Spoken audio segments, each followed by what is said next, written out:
데살로니가 5장 16절에서 18절에 보면 항상 기뻐하라, 쉬지 말고 기도하라, 범사에 감사하라, 이는 그리스도 예수 안에서 너희를 향하신 하나님의 뜻이니라고 말씀하고 있습니다. 하나님의 뜻이라고 한다면 가장 먼저 그 자녀들이 지켜야 할 것입니다. 자녀들이 먼저 그 뜻을 지키지 않으면서 누구 보고 지키라고 하겠습니까? 그러기에 하나님의 자녀라고 고백하는 저와 여러분들이 지켜야 할 말씀이 바로 이 말씀일 것입니다. 여러분들, 이 말씀을 지키면 가장 혜택 볼 사람이 누구 있겠습니까? 바로 우리지 않겠습니까? 그렇다면 여러분들 지난 한 주간 동안 하나님의 말씀대로 살아오셨습니까? 항상 기뻐하셨습니까? 무시로 기도하셨습니까? 범사에 감사하며 사셨습니까? 그렇게 하셨습니까? 한 두 분밖에는 대답을 안 하시네요.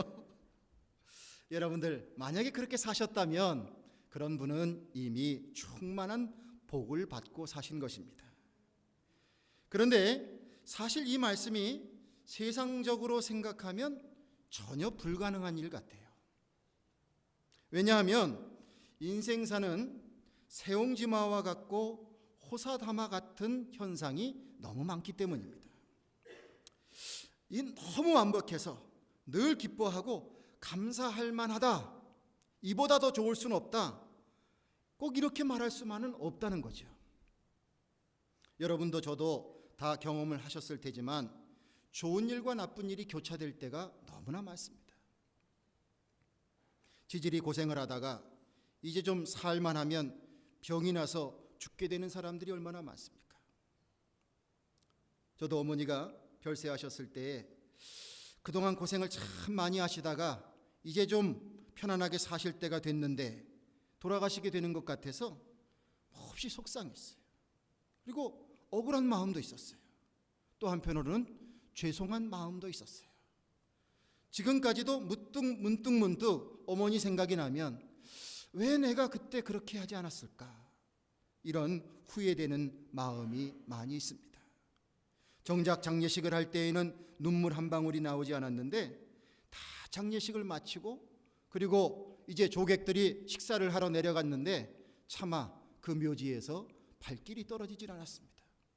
그래서 그때부터 엉엉 울었습니다. 여러분들, 주님이 주신 이 말씀은 사실상 굉장히 어려운 말입니다. 그러면 하나님은 우리가 도저히 감당할 수 없는 말씀을 해놓으시고 그것을 지키라고만 명령하시는 분일까? 사실은 그렇지 않다는 거죠. 세상적으로는 불가능한 일인지 모르지만 주님 안에서는 가능해집니다. 왜냐하면 우리가 주님을 믿게 되고 주님과 진정한 동행을 하기 시작을 하게 되면 우리가 믿는 그 주님이라는 분이 얼마나 대단한 존재인지, 그분 한 분만으로도 우리의 인생에 많은 일이 있지만 그러나 우리 안에 있는 진정한 기쁨과 만족을 흐트러뜨리지 않을 만한 그러한 참 만족과 기쁨을 주님께서 주시는 은혜를 경험하기 시작하게 됩니다. 그래서 그 은혜가 찾아오기에 우리는 세상 사람들이 볼 때에 저 사람이 왜 기뻐할까? 정신 나간 사람이 아닐까? 이렇게 얘기하지만 기뻐한다고도 말할 수 있는 것이고, 정말 감사할 것이 없는 것 같은 데 속에서도 감사하는 일이 벌어지기 시작하는 것이고, 그리고 주님을 신뢰하면서 항상 주님 앞에 우리의 삶을 올려드릴 수 있는 기도의 삶을 살 수 있게 되는 줄로 믿습니다. 이 지역에 주 목사님이라는 분이 계십니다. 이분이 하시는 간증을 들은 적이 있습니다. 어느 날 주 목사님의 아버지는 가족들을 다 모아놓고 이렇게 선포하셨습니다. 오늘부터 우리는 더 이상 절에 가지 않고 교회에 간다. 그 가정에 기독교인으로서의 삶의 시작이 그렇게 됐습니다. 무슨 이유가 됐는지 그 아버지는 가장으로서 가족에게 선포를 했습니다. 그런데 이렇게 선언을 하고 교회를 열심히 다니기 시작을 하는데 그 이후에 그 아버지가 경영하던 사업이 다 망해 들어갔습니다. 얼마 안 가서 쫄딱 망했습니다. 고등학교도 외국어 고등학교를 다닐 만큼 집안의 서포트를 받던 주목사님이 정작 대학을 다니던 시절에는 반지하 전셋집에서 식구들이 올망졸망 그렇게 북적거리면서 살아야 되는 어려운 형편이 됐고, 서로 살기 위해서 굉장히 고생을 많이 했다고 합니다. 그런 가운데서도 주목사님은 대학교를 마치게 되고 또 군대도 장교로 갔다 오게 되고, 그리고 신학대학원을 입학했습니다. 그리고 끝내는 그 공부를 다 마치고 목사가 되고요, 도미할 길이 열려져서 미국까지 오게 됐고, 그리고 우리 동네에까지 오셔서 지금 목회를 하고 있습니다. 여러분, 참 신기하지 않습니까? 공교롭게도 그 집안은 개종한 이후에 쫄딱 망했어요. 그런데 그 집안의 아들은 목사로 부르심을 받고 그 부르심에 순종해서 주님을 따라가는 길을 걷고 있습니다. 어떻게 이런 일이 가능합니까? 세상적으로 생각하면, 야, 우리가 헛다리 짚었나 보다, 이제 우리 다시 절로 다시 간다, 뭐 이렇게 될 수도 있는 거 아니겠어요? 아버지 말을 들었더니 우리 집안이 이게 뭡니까? 우리가 이게 지하실 전셋방에서 사는 이런 신세가 되었으니 아버지가 믿자고는 하나님이 그게 진정한 하나님입니까? 반기를 들고 빗돌아 나갈 수도 있습니다. 아마 그렇게 될 공산이 훨씬 더 클지도 모릅니다. 그런데 어떻게 된 일인지 그 가정에서는 목사가 탄생이 됐습니다. 그것은 주님이 주시는 은혜를 그 가정이 경험하기 시작했다는 사실입니다. 세상 것을 의지하지 아니하고 온전히 주님만을 바라보고 살아가라고 하는 주님의 놀라운 섭리가 그 가정에 임했음을 인정하기 시작하는 것입니다. 주 목사님이 목사가 되는 과정, 미국에 오게 되는 과정, 또 여태까지 목회했던 여러 가지 일들, 그리고 그의 자녀들을 기르면서 일어나는 여러 가지 일들, 이것을 들을 때마다 저는 이렇게 생각이 듭니다. 참 복덩어리다.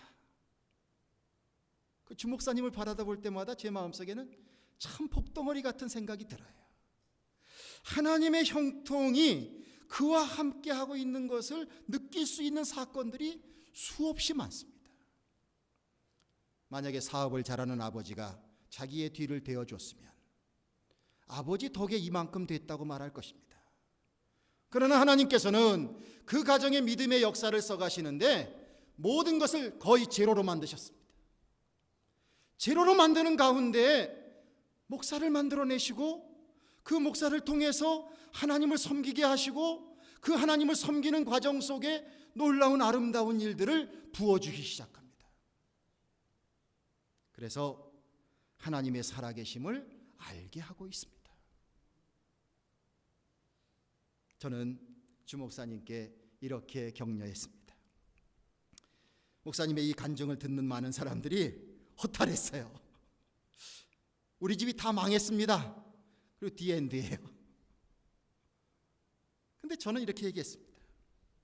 목사님 집안이 예수님 믿은 후에 망했다고 하는 이야기를 가지고서는 요즘 있는 기독교 방송 새롭게 하소서의 간증 프로에는 도저히 거기서 부르지 않을 겁니다. 그러나 이제 시간이 흘러서 목사님의 자녀들이 믿음 안에서 잘 성장하고 그 가운데에서 어떠한 하나님의 주시는 축복을 충만히 경험하게 될 때, 그때에는 목사님과 목사님 가정을 초청해서 간증을 들어보고자 하는 섭외가 반드시 있을 것입니다. 여러분들 제가 잘 권면했나요? 아닌가요? 네. 여러분들 우리가 이런 마음을 같이 공유하기를 간절히 원합니다. 하나님께서 주시는 은혜, 세상 사람들은 세상 것을 통해서 자기의 기쁨을 찾으려고 하고 그렇게 살아가려고 하지만, 그러나 우리가 하나님의 은혜 안에 있다면 우리가 세상 것을 다 던져버리고 사는 것은 아니지만, 그러나 하나님께서 우리에게 주시는 세상 것이 아닌 하나님으로부터 오는 은혜와 충만한 삶이 분명히 우리들에게 있게 될 줄로 믿습니다. 우리가 이것을 경험하기 시작하면 우리는 늘 기쁨을 가지고 사는 사람이 될 수 있을 것이요, 또한 기쁨을 나눠주는 사람이 될 수 있을 줄로 믿습니다. 이 무한한 믿음의 세계로 여러분들 힘찬 항해를 하시기 바랍니다. 이제 오늘 본문 말씀을 보겠습니다. 바울은 빌립보서를 마치면서 빌립보 교회를 감사하고 칭찬하고 있습니다. 그런데 14절에 뭐라고 말씀하고 있냐면, 내가 너희가 내 괴로움에 함께 참여하였으니 잘하였도다, 이렇게 말하고 있습니다. 사도 바울의 전도 사역 이야기를 읽을 때마다 참 대단하다는 생각을 하게 됩니다. 옛날 그 시절에 이동하는 것이 얼마나 어려웠겠습니까?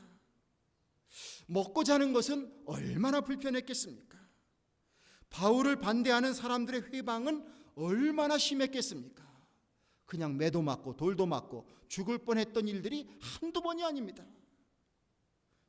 지금 빌립보서를 쓰는 이 바울의 그 신세는 감옥에 가서 고초를 겪고 있습니다.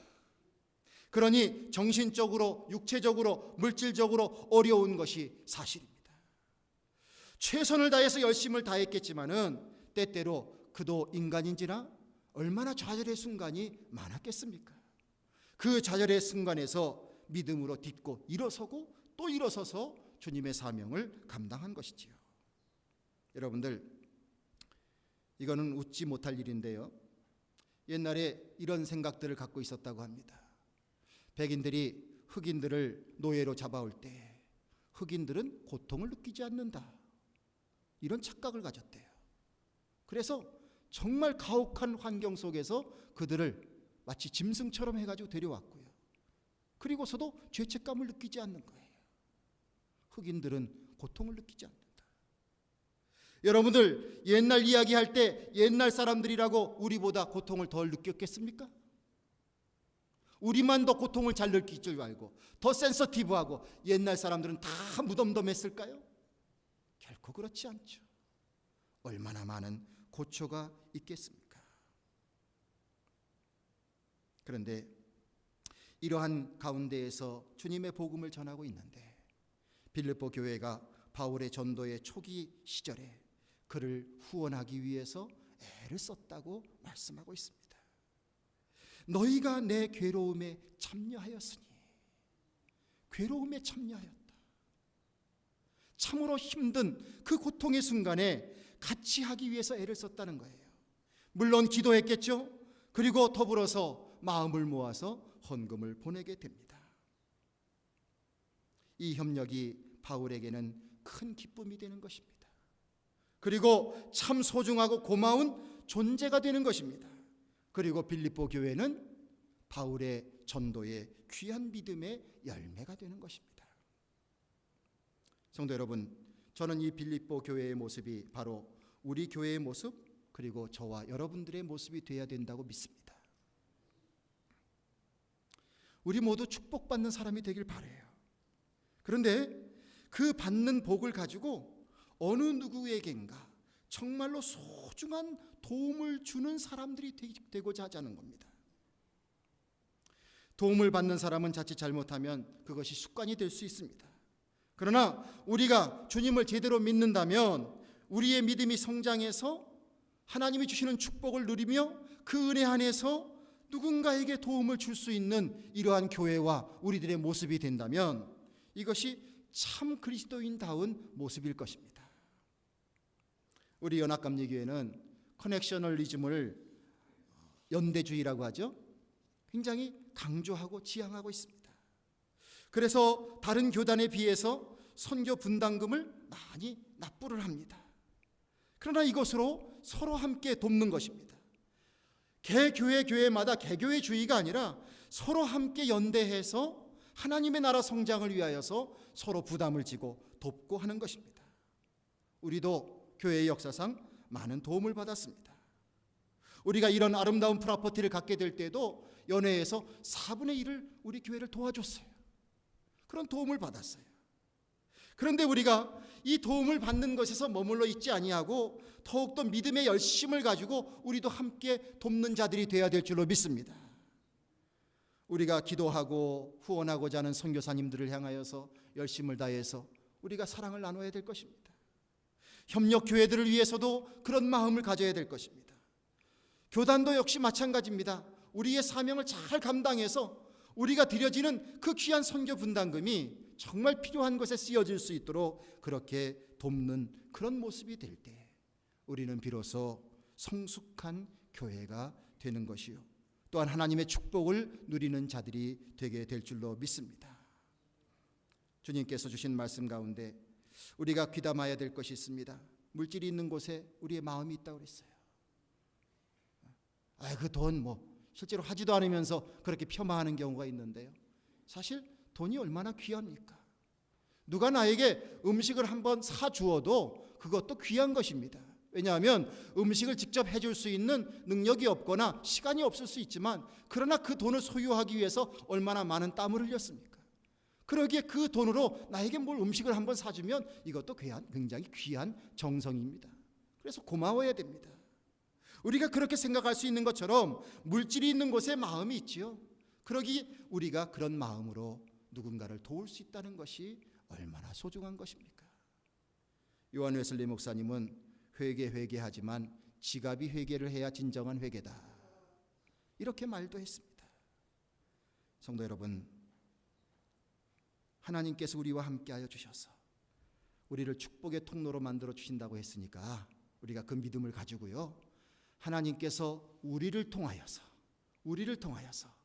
의로운 재물이 많이 흘러갈 수 있도록 그렇게 주께서 우리를 사용해 주시기를 간절히 소원하고 그것을 실천할 수 있는 우리가 되기를 간절히 축원합니다. 수도꼭지를 트셔야죠. 많이 있다고만 얘기하면 뭐합니까? 틀어야죠. 흘러가게 해야 되죠. 그래서 채워지게 해야 되죠. 그리고 그것이 흘러감을 통해서 생명이 살아나도록 만들어야죠. 하나님이 우리를 그렇게 쓰신다는 것을 믿고 우리도 빌립보 교회처럼 그런 소망을 갖게 되기를 간절히 바랍니다. 바울은 정성을 보인 빌립보 교회를 축복하고 있습니다. 이는 받으실 만한 향기로운 제물이요 하나님을 기쁘시게 한 것이라. 나의 하나님이 그리스도 예수 안에서 영광 가운데 그 풍성한 대로 너의 모든 쓸 것을 채우시리라. 바울에게 보낸 그들의 헌금은 하나님께서 받으실 만한 향기로운 제물이라고 선포했습니다. 그들이 한 일은 하나님을 기쁘시게 한 것이라고 인정을 했습니다. 사도 바울을 통하여서 인정을 받는다고 하는 것은 그들의 믿음의 행위가 옳다함을 인정받는 의미가 담겨져 있습니다. 여러분, 사람과 사람 사이에는 재물이 이렇게 저렇게 왔다 갔다 할 수 있습니다. 주고받고 왔다 갔다 할 수 있어요. 그런데 우리 믿음의 사람들에게는 이런 마음이 있어야 합니다.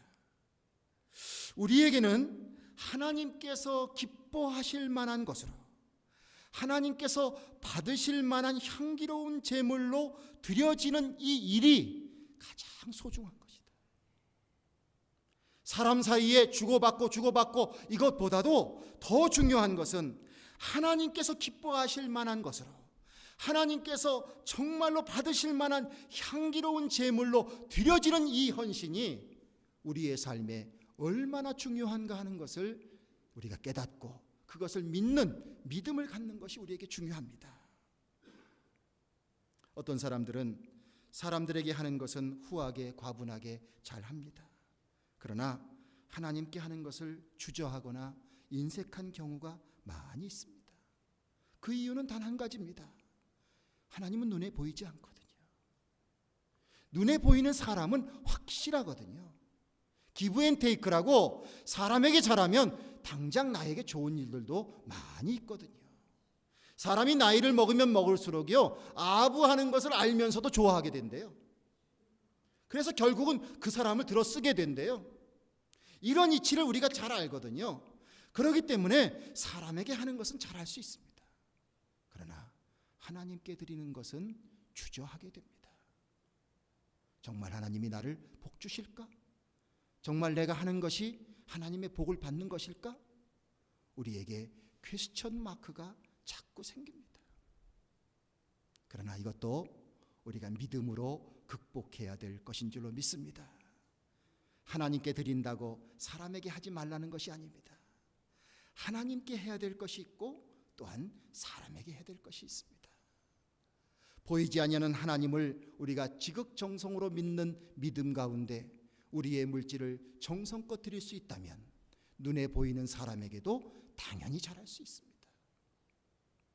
우리 주님께서 그러한 사람을 축복해 주시리라는 믿음을 가지라는 것입니다. 그래서 사도 바울은 그리스도 예수 안에서 영광 가운데 그 풍성한 대로 너희의 모든 쓸 것을 채우시리라. 하나님께 귀한 마음으로 헌신하며 살아가는 자들에게 하나님께서는 그렇게 축복해 주실 것을 지금 블레싱하고 있습니다.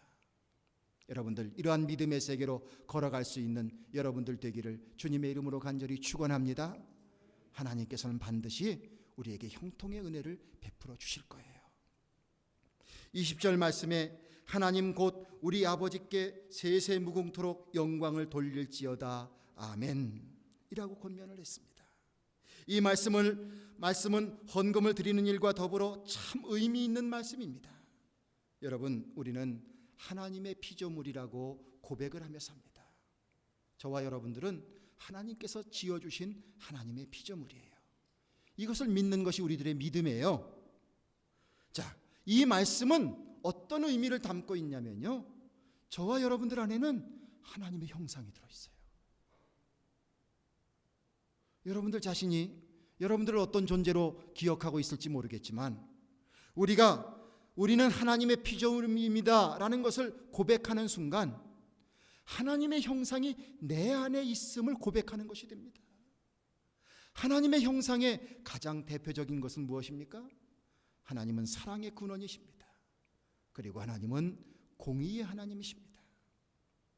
이 사랑의 하나님, 공의의 하나님이 그 사랑과 공의를 통해서 무질서와 혼돈을 극복하시고 세상을 창조하셨습니다.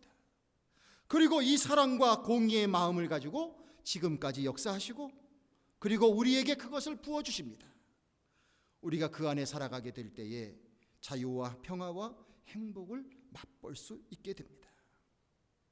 그렇다면 하나님의 이와 같은 모습이 우리에게서 나타나게 될 때에 세상은 비로소 우리를 통해서 하나님을 찬송하게 됩니다.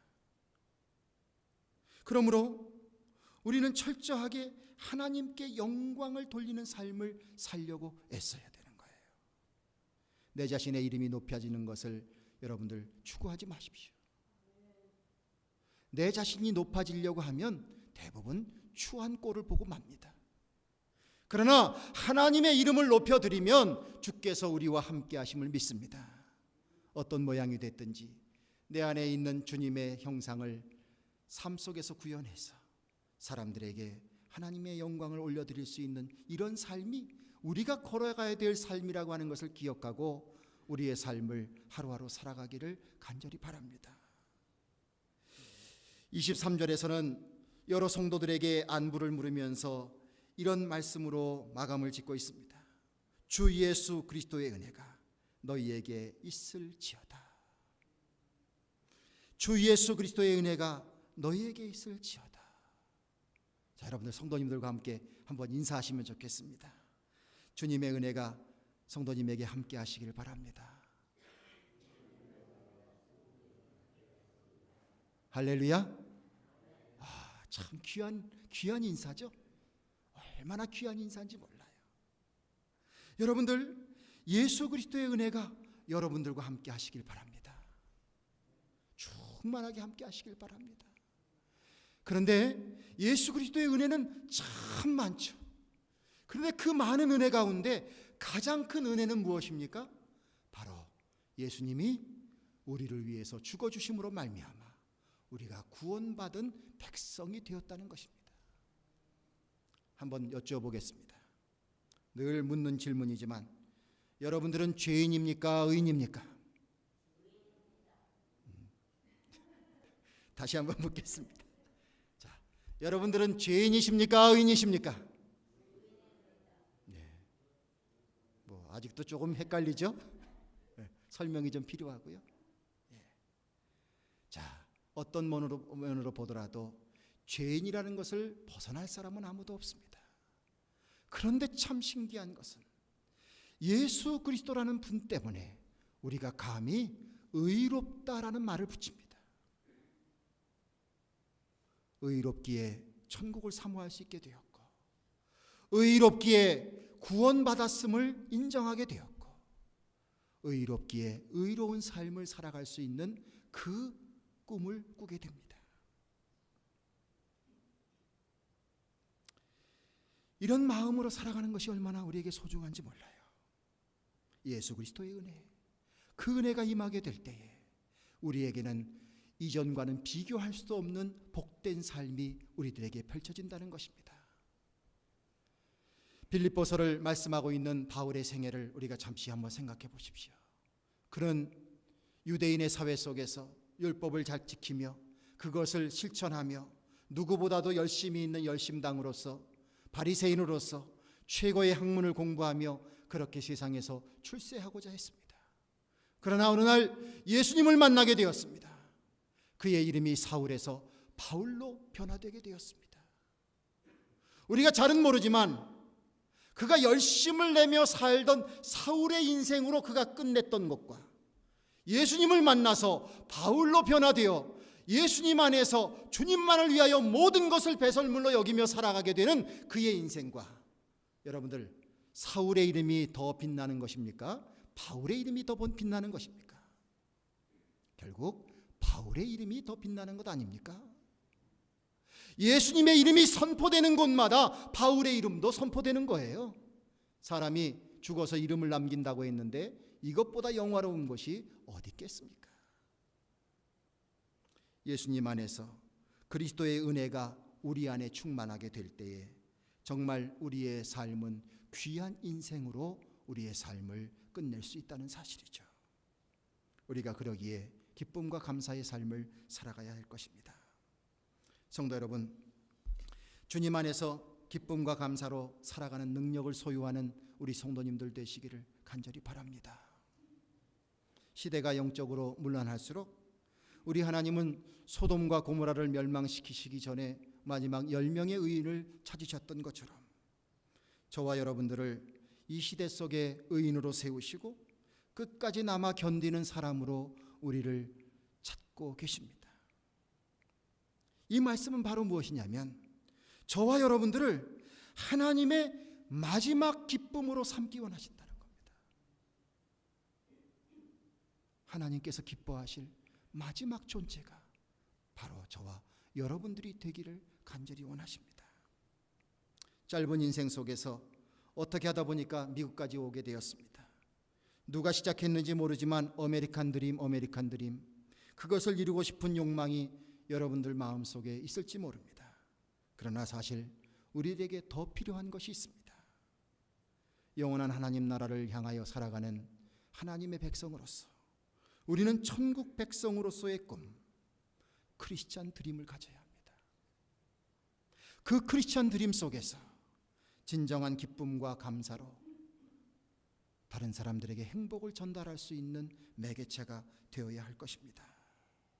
아브라함을 믿음의 조상으로 세우시기 위해서 그를 그의 본토 친척 아비의 집을 떠나게 하셨습니다. 우리가 이 땅까지 왔습니다. 이것은 이 땅을 통하여서 이곳에서 우리를 참 그리스도인으로서 하나님의 진정한 마지막 기쁨으로서 우리를 부르시기 위해서 하나님이 부르신 인생이라는 것을 마음속에 새기시고 여러분들 이제 또 한 주간을 살아갈 때에 진정한 기쁨의 존재들이 되시길 바랍니다. 이 기쁨의 존재는 세상 것으로 되는 것이 아니라 바로 우리 하나님과의 관계 속에서 하나님이 주시는 말씀을 통해서 그 말씀을 실천함을 통해서 주님과의 진정한 관계를 통해서 우리가 펼쳐나갈 수 있음을 기억하시고 너무 작은 일에 울고 웃고 하지 마시고 내 안에 진정한 기쁨 대신 주님을 마음속에 모시고 그렇게 꿋꿋이 살아갈 수 있는 우리 모든 성도님들 되시기를 간절히 축원합니다. 기도하겠습니다. 오늘도 아버지 하나님, 저희들 불러주시니 감사합니다. 우리를 구원하시기 위해서 십자가에 달려 돌아가신 예수 그리스도의 귀한 은총을 기억하게 하시니 감사합니다.